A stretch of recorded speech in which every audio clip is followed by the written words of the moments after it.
Welcome to the UFC Vegas 9 preview show, brought to you by the 5 Reasons Sports Network.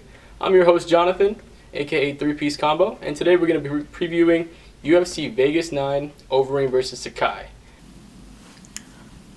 Let's go ahead and take a look at the fight card for tonight for UFC Vegas 9. Starting off the night, we're going to have Cole Smith versus Hunter Azure in the bantamweight division. The second fight of the night is going to feature Alexander Romanov, who is an undefeated fighter at heavyweight, making his UFC debut, versus Marcos Rogerio de Lima.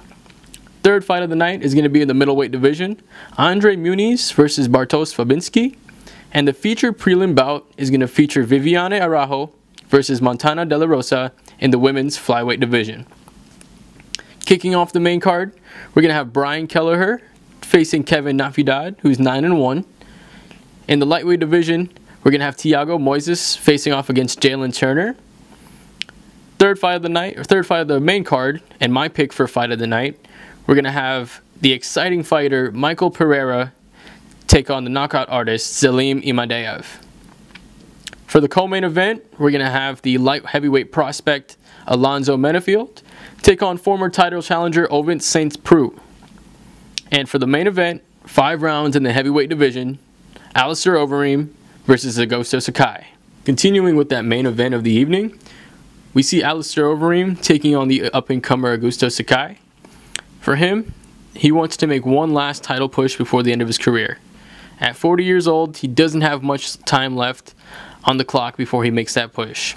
Now, with already taking losses to 2 of the top 5 contenders, well, including the champion, 3, he's going to have to fight at least 2 more fights after this to get a heavyweight shot. Ahead of him right now, you'll see that Francis Ngannou's ahead of him. Jairzinho Rozenstruik, and you have Curtis Blades, and then you have John Jones entering the division as well. So you never know how it's going to mix up before he gets a title shot. Currently, Francis Ngannou felt like he's been on hold for about 2 years, even though he's been on an incredible knockout streak. So for Overeem, if he wants to make a last push, it's going to have to be now. If he loses this fight, I don't see him making a title shot or title contention in the future, just due to his age.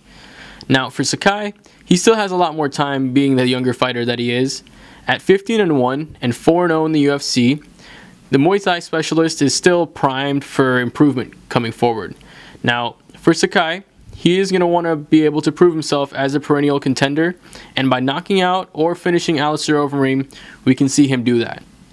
Let's look into the details of the fight, the main event. Now, Alistair is 6'4", he weighed in yesterday at 252 pounds, and his reach is 80 compared to the 77-inch reach of Sakai. So we're going to look for him to use that reach, keep himself in kickboxing distance, or close the distance and get Sakai on the ground. Now, for Sakai, what he's going to want to do is keep himself a little bit shorter at range. He doesn't want to be in knockout range for Overeem to knock him out. 9 of the last 10 fights for Overeem have been by KO, whether it been a win or a loss. So we could see an exciting finish for tonight. For Sakai, he's currently sitting at 15-1, 4-0 in the UFC. His only loss has been by decision. So he's been pretty durable as far as it comes. It's hard not to get caught in the heavyweight division. But with having such good Muay Thai skills, he tends to keep the distance close, avoiding the heavy velocity swings of other heavyweights. Now, looking at the numbers, we see that Sakai is the much more aggressive fighter.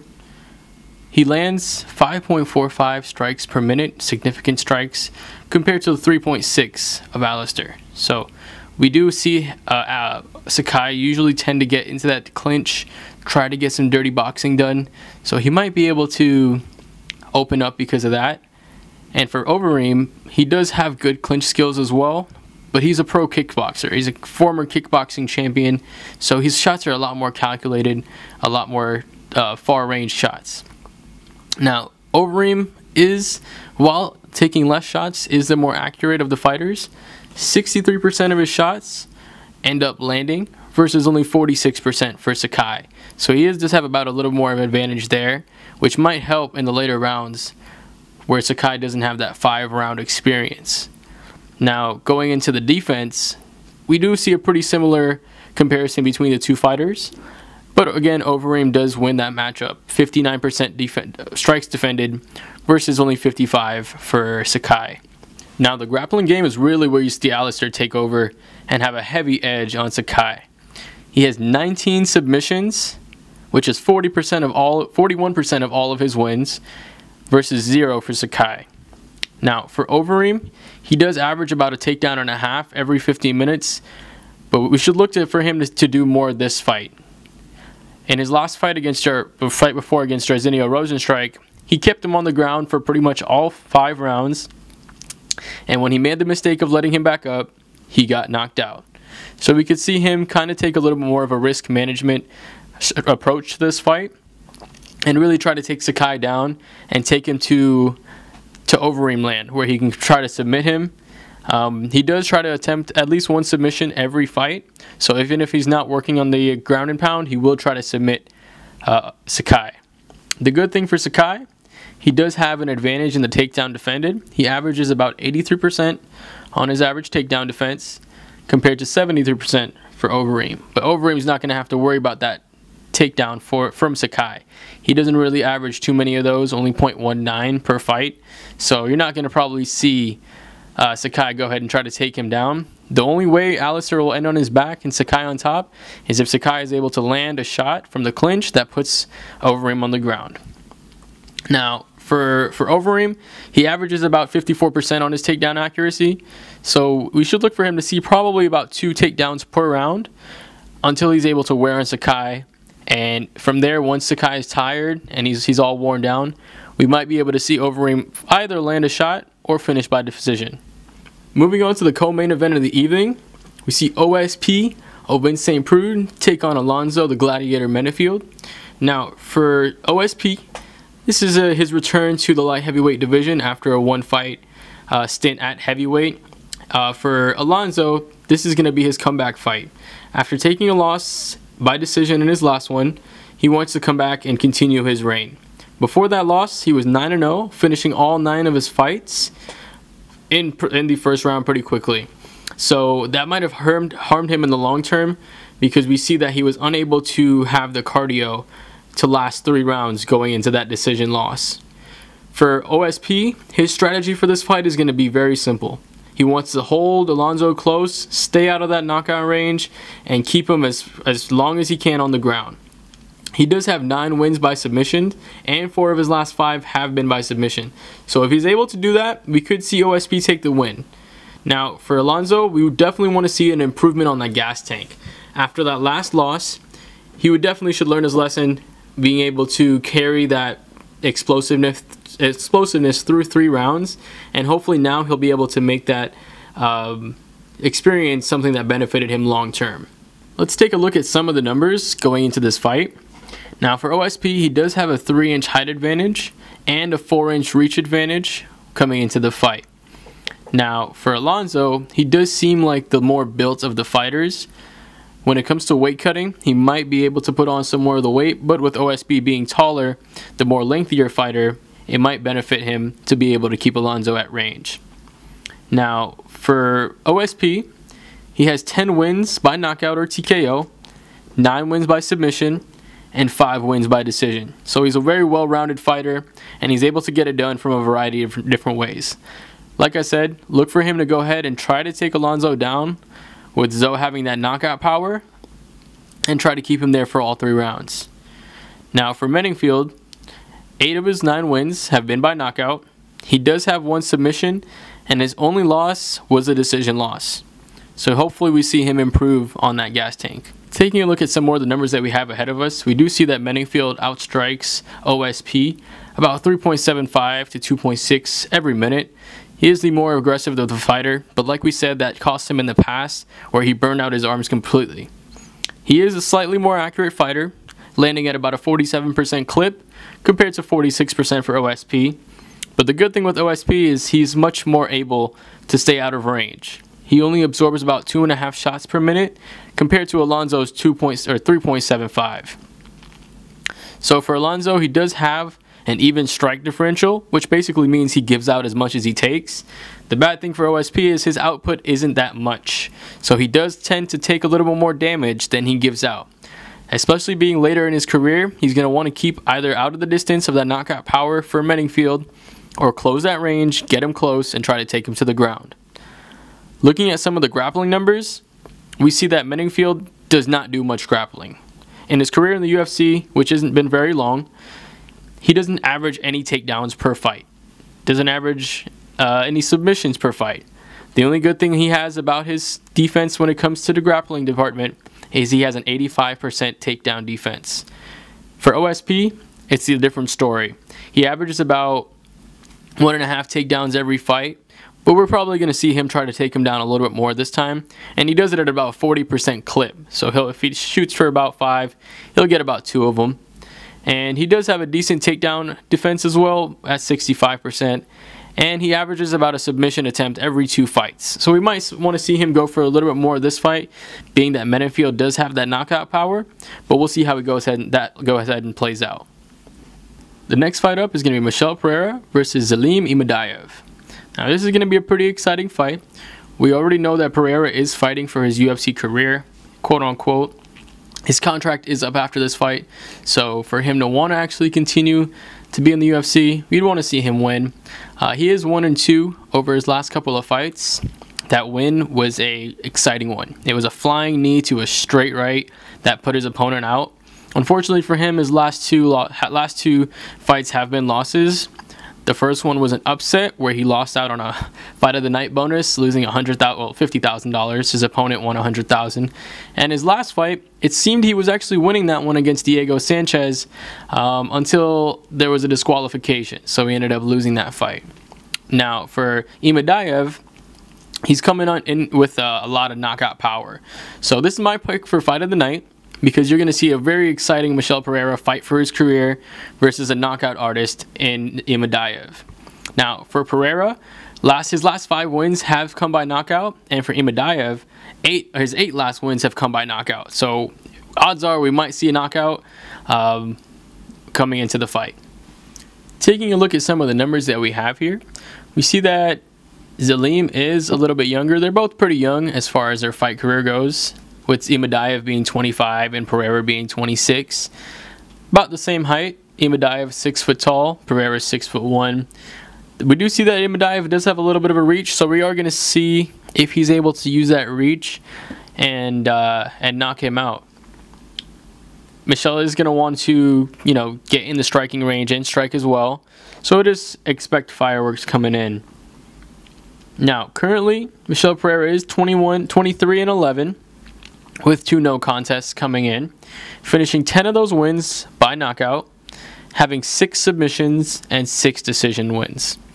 Now for Imadayev, all 8 of his wins have been by knockouts.